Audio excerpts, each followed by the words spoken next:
Good morning sa lahat ng mga kabungal.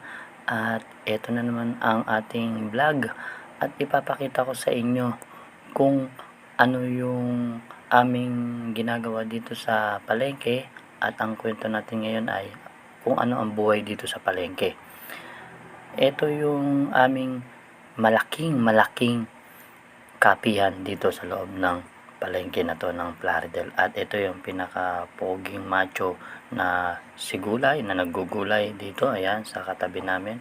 At ito yung sa amin, katabi kami ng nyogan, at ito naman ang aking asawa, ayan, yung aking may bahay, ayan. At ito yung aming mini big store ng kapihan, ayan. At kung makikita ninyo, ayan, may mga value meal kami. At meron din kami pantindang spaghetti, value meal nga.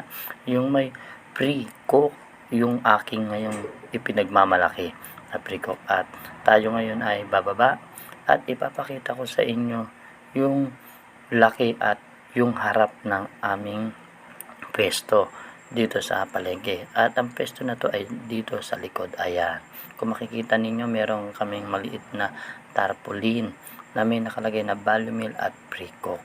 So ayun guys, at ito ang aming pwesto na daanan kung kayo ay maliligaw dito sa Bulacan Plaridel. Ito lang, may katabi kaming gulayan dito, ayun. At ito yung aming mga katabi dito, meron din kaming nyogan. At hindi lang yan ang aming itinitinda.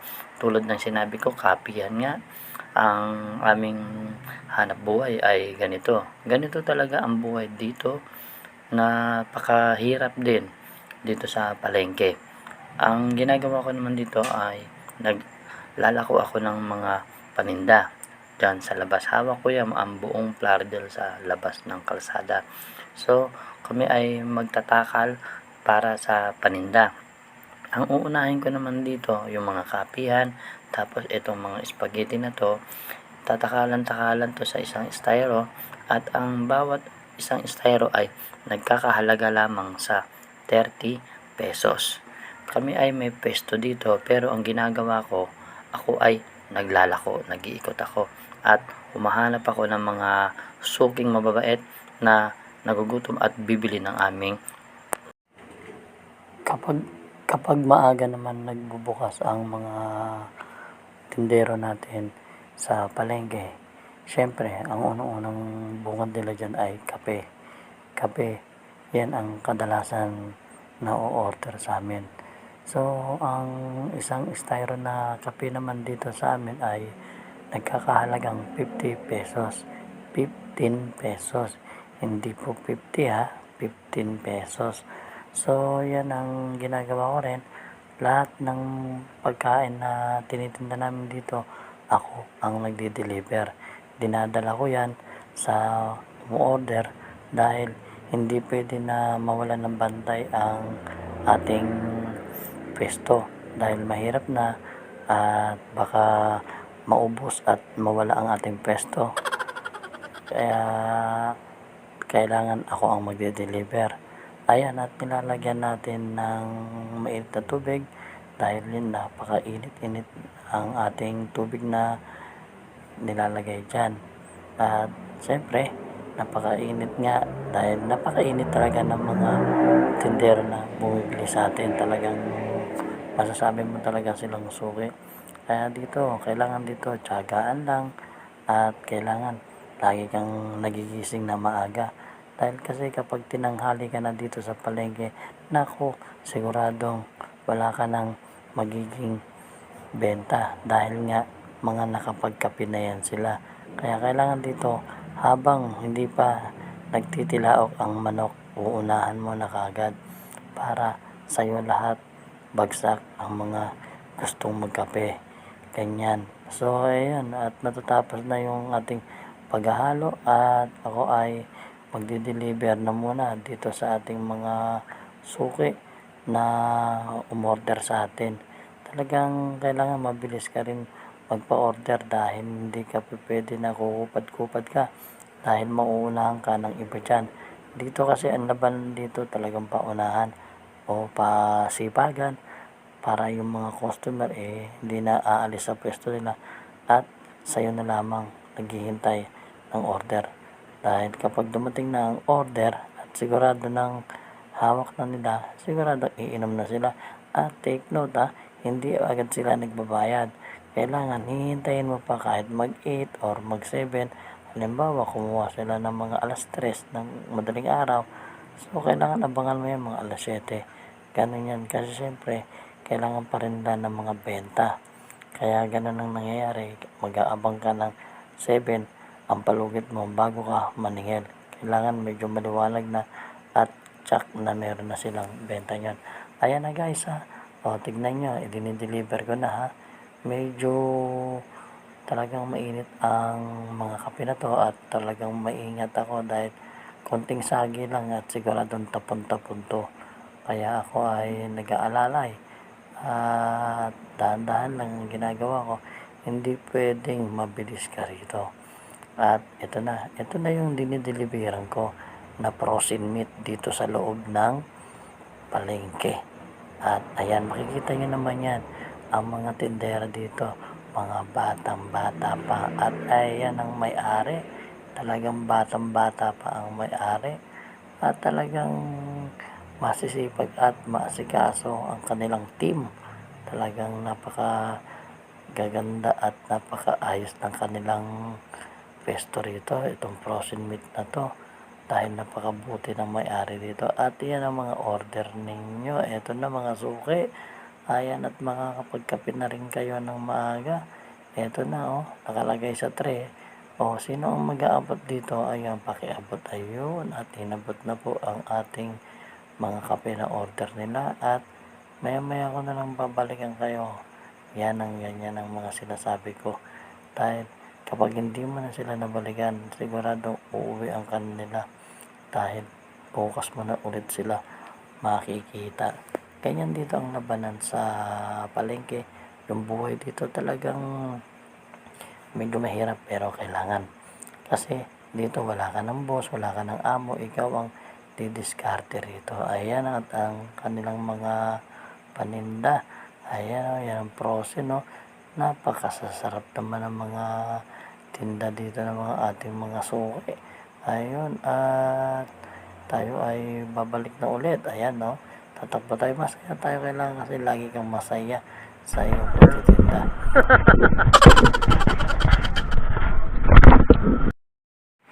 Tapos dito na ako ngayon mag-iikot sa labasan ng Plaridel dito sa may kalsada.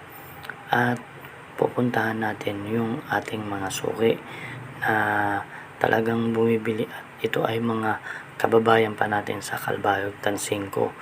Talagang hindi mo naman akalain na yung mga kababayan mo pala ay dito pa kayo magkikita-kita. At ito guys, yung bakery dito sa Plaridel sa crossing ay aking mga kababayan pala. Ayan, shoutout nga pala sa mga kababayan natin sa Calbayog City.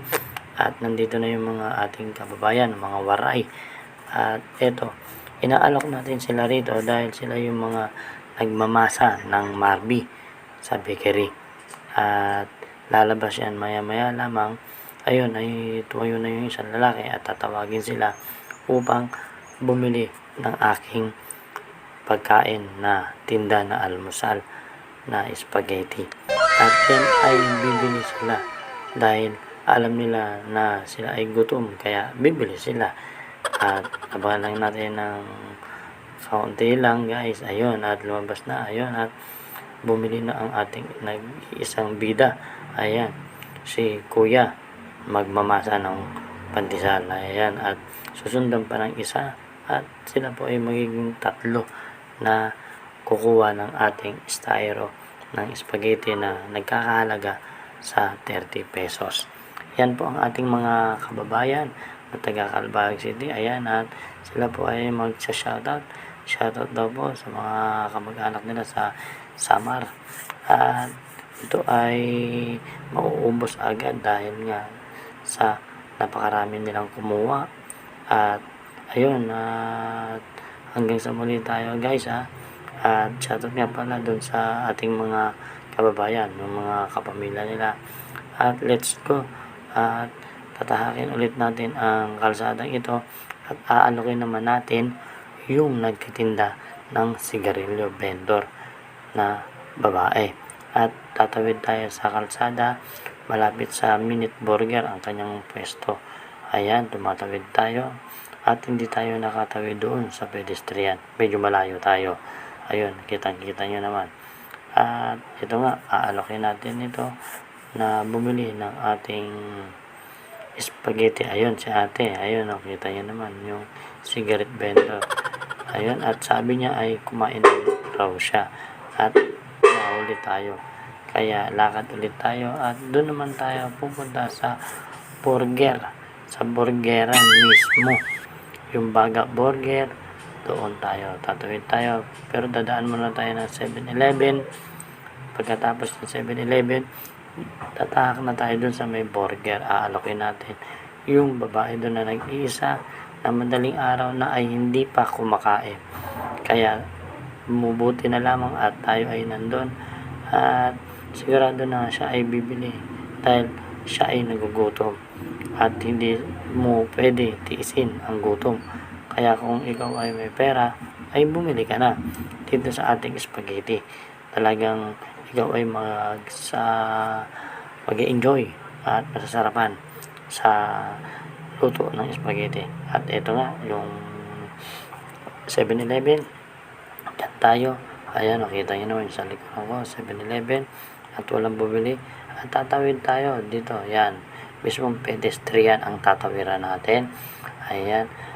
Kita-kita nyo naman yung aking bit-bit na tray ay nag-iisa na lamang. Styro na nagkakalaga ng 30 pesos. Yan ang Baga Burger. Yan ang ating aalokin na Baga Burger at ito ay mauubos dahil ito ay nag-iisa na lamang at kukunin yan ni ate dahil nagugutom na siya at hindi niya na matiis ang kanyang gutom at kukunin niya para makakain na siya. Ayan, at iikot tayo rito. Ayun, no?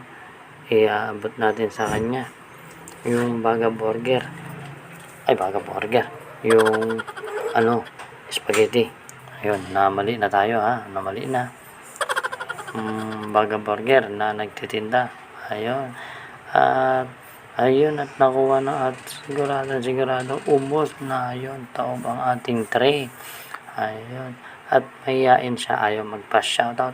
Kaya hindi na natin siya aabalahin pa. At ayun, at maraming salamat sa iyo ate. At ikaw ang nakaubos ng ating spaghetti.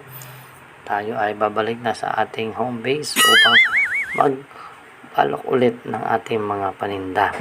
At ayun, sana masiyahan ang lahat ng mga umorder o bumili ng ating spaghetti sa umagang ito. At ayun, tuloy-tuloy ulit tayo, tuloy-tuloy pa rin tayo sa paglalako dahil meron pa tayong mga nakabinbin doon na spaghetti na talagang mainit pa at napakasarap, napakalasa ng spaghetti natin. Kaya tuloy-tuloy lang tayo sa paglalakad, sa paglalako at sa pagtsatsaga. Kailangan matyaga tayo sa pagtitinda dahil kung hindi ikaw matyaga dito talagang hindi ka mabibilan o hindi ka kikita. Kaya kailangan mong magtyaga o magtiis para maraming bumili sa paninda mo sa styro ng spaghetti. Talagang 30 pesos lamang. Ayan, at lakad tayo. Dito naman tayo sa loob ng palengke. Tayo maglalako at aalokin natin ang mga nagtitinda na naman ng mga isda. Kaya tayo ay aabang-abang sa kanila. At syempre, tayo ay hindi pa rin nawawala ng pag-asa na maubos na ang mga dala nating styro ng spaghetti. Halagang 30 pesos lamang yan. Tayo ay mag-ikot. Ayan. At tuloy pa rin tayo sa ating pag-iikot. Ayan. Tayo ay tinawag at tinanong tayo ng mag-iisdang ito kung ano ba yung dala ko. At sabi ko, spaghetti. Halagang 30 pesos lamang ito. Kaya abang ako sa kanya dahil akala ko kukuha, pero hindi pala siya bumili. Siya ay nagtanong lamang. Ayun, nagtanong lamang siya. Pwede kayo magtanong at libre lang ang pagtatanong. Ayan, at tayo ay lakad pa rin. Tuloy-tuloy pa rin tayo sa paglalakad upang maubos lamang ang ating paninda. Ganito ang pagtitinda. Kailangan matiisin, madiskarte. Hindi ka dapat takot sa paglalakad o ikaw ay mahihiyain, hindi ka dapat.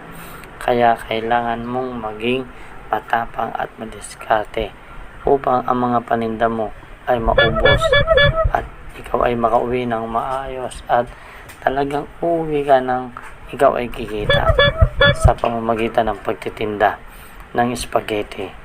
Yan ang kailangan mo dahil hindi ka magiging matatag o magiging masipag kung wala kang diskarte. Yan ang tatandaan nyo guys, kailangan madiskarte kayo. Ito ang buhay sa palengke ng mga vendor na katulad ko, na alam natin na talagang mahirap pero kailangan para sa pamilya. Dahil kung hindi mo gagawin yan para sa pamilya mo, hindi mo sila mabubuhay ng maayos. Kaya ayun, at laban-laban lang at tuloy-tuloy pa rin naman tayo sa pakikibaka hanggang sa makuha natin ang mga pangarap na mga gusto natin bilhin o gusto natin makamit sa ating mga pamilya. Kaya kayo guys gayahin ninyo yung aking mga ginagawa, maging masipag kayo para sa pamilya dahil sino ba naman ang aani kung hindi kayo rin at ang inyong mga pamilya. Maging matyaga lang kayo, madiskarte. Ayun, at sana tuloy-tuloy pa rin tayo at waiting tayo dito sa ating mga suki at nagulat natin itong mamimili nila na babae at lalaki si kuya. Ayan, nagulat sila sa ating pagpotpot at ito yung order na binili nila sa atin. Ito talagang suki natin itong sila Meatboy. Ang mga pangalan nito, ito si Kuya Nick at si Ate Melay, yung kanilang big boss. Yan. At suki natin sila, talagang wala silang palto sa pag-order sa atin. Ayun, at thank you tayo sa kanila. At guys, kapag kayo ay bibili, lalo sa mga taga-Pulilan, dito lang kayo sa harap ng palengke ng Plaridel at makikita nyo na sa labas ng kalsada ang Meatboy. Diyan kayo bumili ng mga karne, talagang mga bagong katayan, sariwa yan. At yan talaga at pinakamura ng mga bilihin ng karne yan. Diyan talaga at sariwa yan. Talagang masasabi mo talagang quality control ang kanilang mga karne. Kaya yun, at hanggang dito lang guys, at huwag nyo kalilimutan guys na mag-subscribe ng aking YouTube channel at pakiclick na rin ang notification bell para lagi kayong updated sa lahat ng mga video na aking i-upload. Hanggang sa muli guys.